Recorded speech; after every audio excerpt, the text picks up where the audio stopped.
Hello, everybody, and welcome to yet another live interview from A Novel Connection. Today, we have with us the founder of Go Indie Now, Joe Compton. Joe Compton, say hello. Hello, everybody.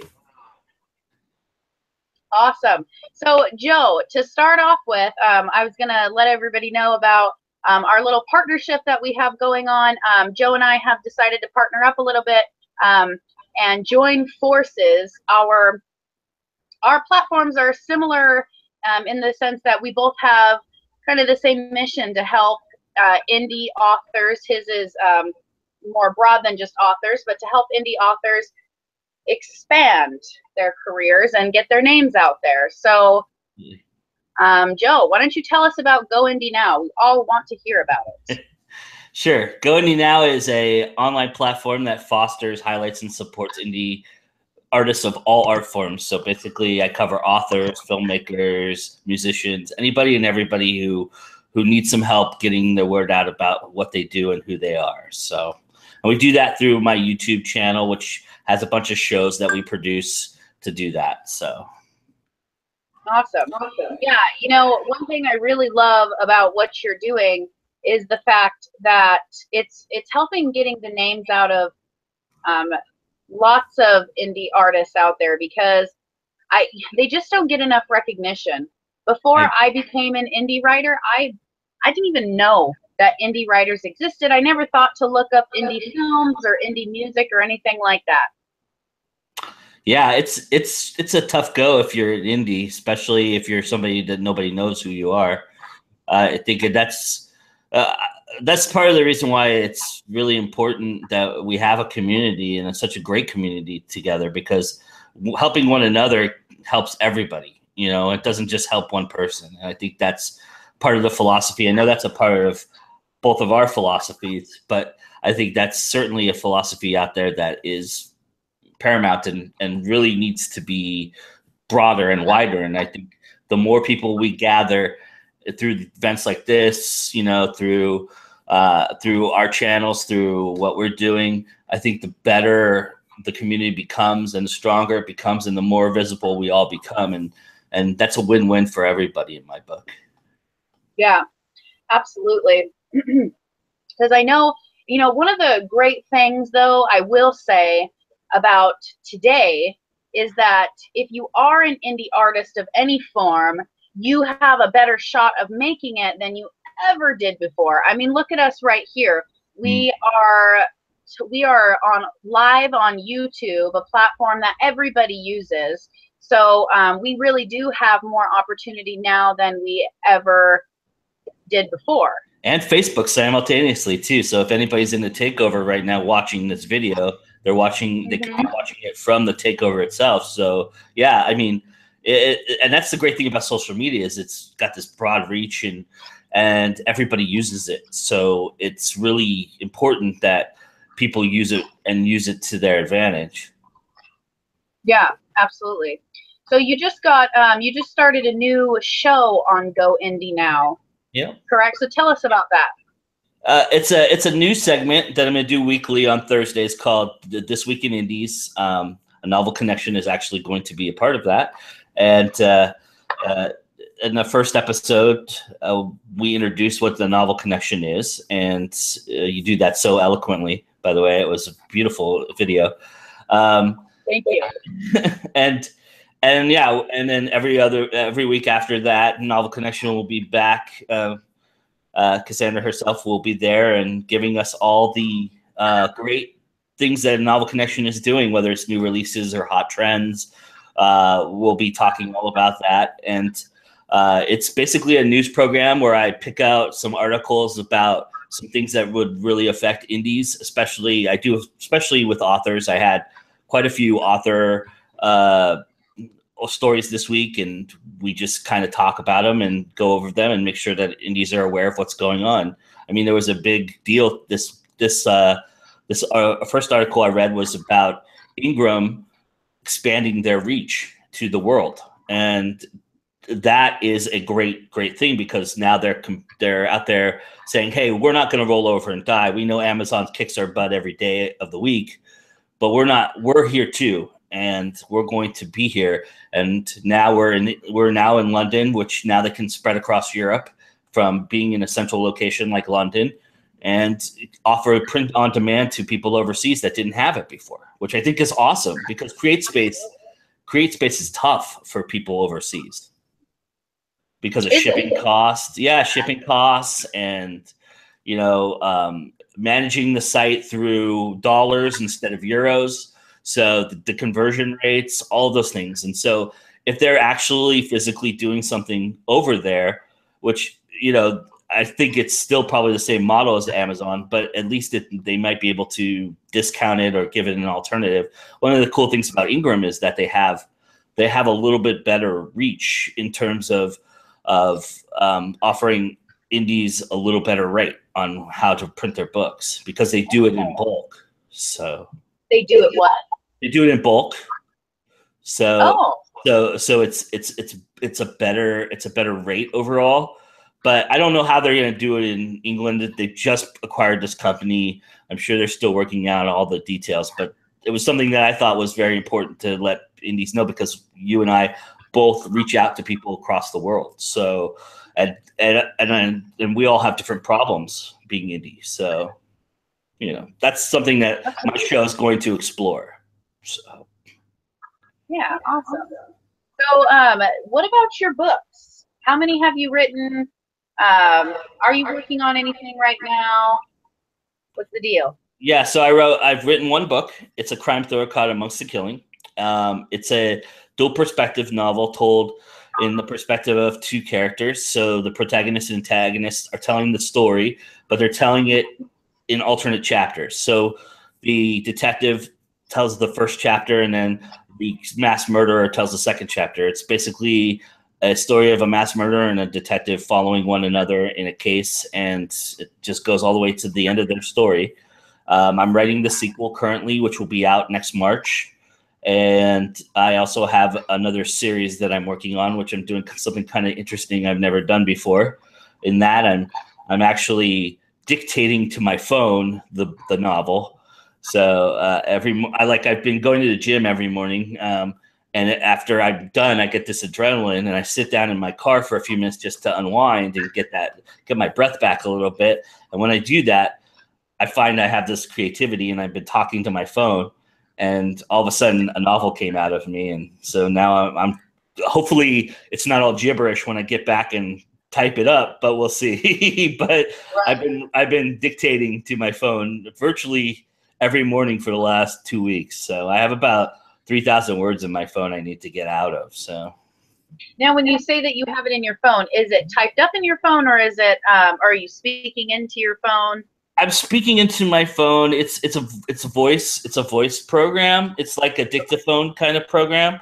But they say there is a way that it will produce type if you download it to their site or something to that effect. I'm not quite sure. I haven't dealt with it yet. I haven't gone deep into it, but that's what they say.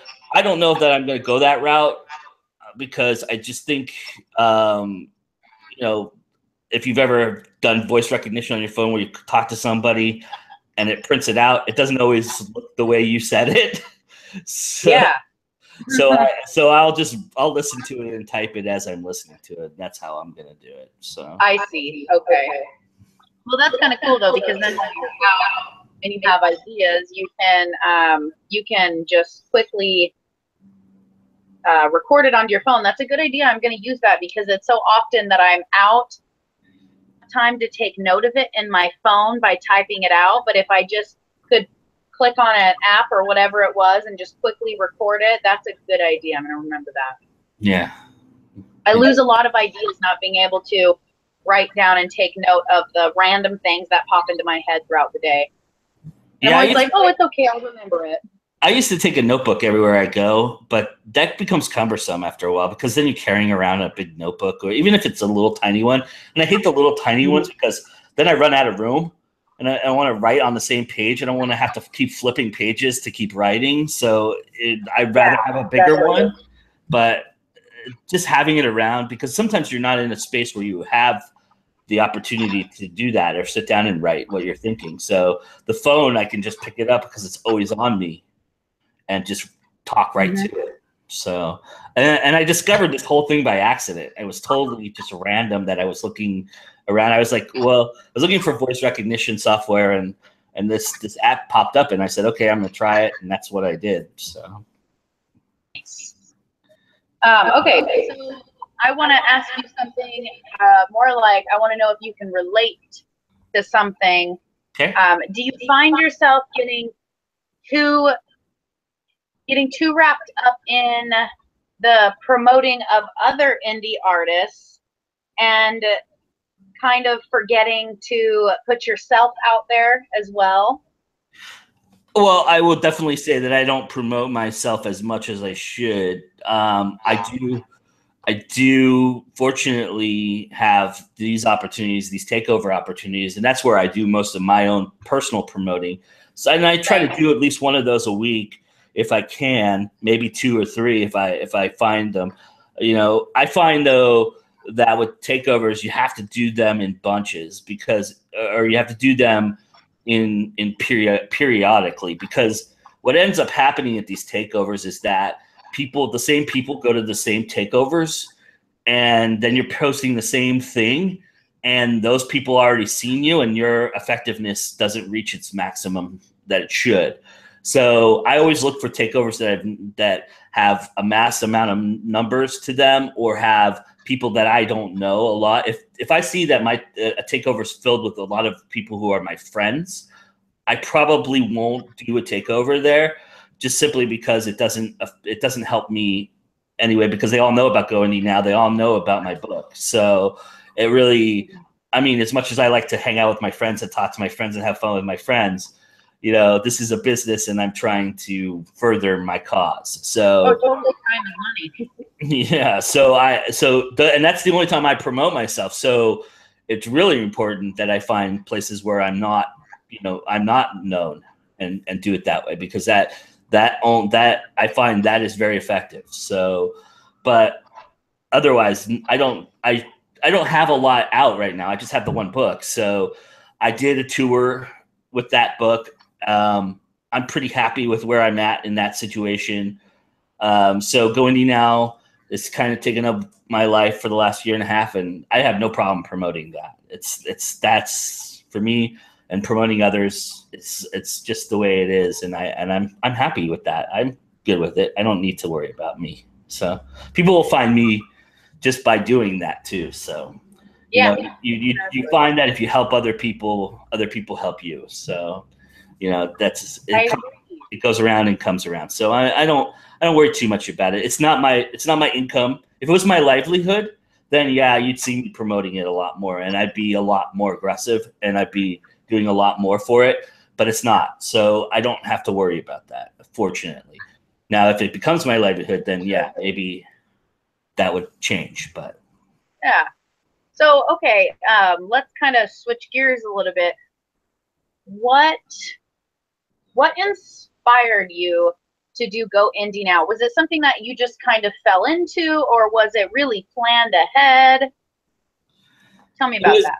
It was actually it was for a selfish reason, to be honest. I'd spent the whole year promoting my book, and I ran into the indie author community. And I was an indie filmmaker. Before I was an indie author. I've always been in the music industry some way, somehow. I've always had my hand with knowing people who are in it, or helping people promote themselves or whatever.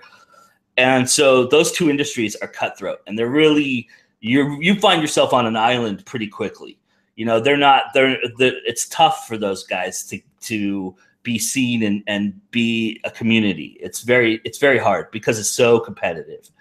And the industry forces you to be competitive. Well, with indie authors, it didn't go that way. It went the opposite way. People started embracing you, and they wanted to help you, and they wanted to, they wanted to share what you were doing, and everybody was so gracious, and I was blown away by it. I couldn't believe that. And when it happened, I said, well, you know what? I know all these filmmakers, I know all these musicians that people should know. Maybe we can create a community that comes all of us together. And whether I start it and somebody else takes it and makes it bigger or does something different, it didn't matter to me. I just wanted a place where all my friends could gather. And that's how I started it. And then from there, it just kind of blossomed into, a more structured, a more, it just became what it is. So, but that's how it started. Is I just wanted a place where all my friends could gather and feel the love that I was feeling. Absolutely. So, to give advice to a writer who wanted to self-publish, which arguably is where everybody has to start out, what advice would you give them before jumping into this indie author world? Make sure that you have understood that this is a profession, that it is a business before it is anything else. Your art is important to you, and it is your integrity, certainly, and you should never compromise your own integrity and your own art. But you have to understand that you're going to put it out there, and people are going to judge it, whether you want them to or not, right or wrong. And they're going to look at your cover. They're going to look at your blurb. Then they're going to look at your first 10 pages. And if you have 25 typos in your first 10 pages, then you're going to turn people off. If you're not writing in complete sentences, you're going to turn people off. So you need to get your book looked at by a bunch of people. You need to get it professionally edited. You need to get yourself a professional cover or learn how to make a cover that looks professional. You need to, run the blurb by hundreds and hundreds of people. And you need to make sure that you're promoting you as much as you're promoting your book. So you need to make sure that you have all the information about yourself ready to go for people. Those are the things that will make you successful right off the bat, because you're going to connect to your audience. Your audience is going to connect to you, and you're going to present them with a professional product, and that's going to help you succeed. Absolutely. So before we leave here, can you please tell our viewers where they can find you? Absolutely. So you can go to my YouTube channel. It's youtube.com/JoeCompton73. If you go there, that's my YouTube channel. Go Indie Now. You can search for Go Indie Now. If you search for Go Indie Now, all one word in YouTube, I'm the first channel that pops up. That's where most of what we do is at. We have our Facebook page, which is facebook.com/GoIndieNow. I'm on Twitter at JoeDream73. So all those avenues lead to the YouTube channel, and that's where I am. So I have a website, but the website is more of a placeholder. It's not really where I put all my effort. It's just so that people can find the YouTube channel. So, but you can go to, it's goindienow.com. So. Okay, cool. Well, thank you so much, Joe. I really appreciate it. It's always awesome talking with you. We're going to take off here. Guys, don't forget to like and subscribe to A Novel Connections YouTube channel. And don't forget to go to www.anovelconnection.com and subscribe to one of our connections. $1.99 per month. You get unlimited downloads, and your first week is free. All right, guys. Do it. Do it. Keep it real.